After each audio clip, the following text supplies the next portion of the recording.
আসসালামু আলাইকুম, আমি মোহাম্মদ জাকিরুল ইসলাম প্রশান্তি ডায়েরি চ্যানেলটিতে স্বাগত জানাচ্ছি। আজকে আলোচনা করব জান্নাত থেকে বিতাড়িত হওয়ার সময় আদম আলাইহিস সালাম কি মুহাম্মদ সাল্লাল্লাহু আলাইহি সাল্লামের ওসিলায় দোয়া করেছিলেন?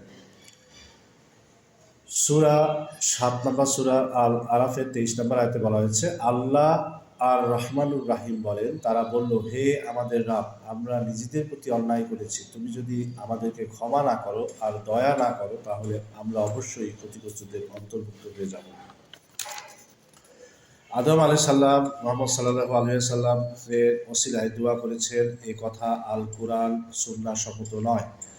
সাহাবাগণকে রাসূল সাল্লাল্লাহু আলাইহি সাল্লাম বিভিন্ন সময়ে অনেক দোয়া শিক্ষা দিয়েছেন।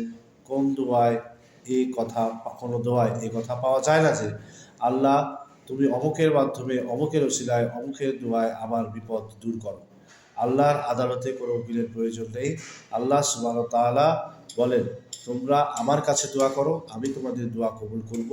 সূরা আল মুমিন ৬০, সূরা আল বাকারা ১৮৬ নম্বর। উম্মতে মুহাম্মদের প্রত্যেকেরই দোয়া করার অধিকার আছে। ধন্যবাদ। আমাদের চ্যানেলটি সাবস্ক্রাইব করে রাখবেন এবং পরবর্তীতে অবশ্যই আমাদের ভিডিও দেখবেন। আল্লাহ হাফেজ।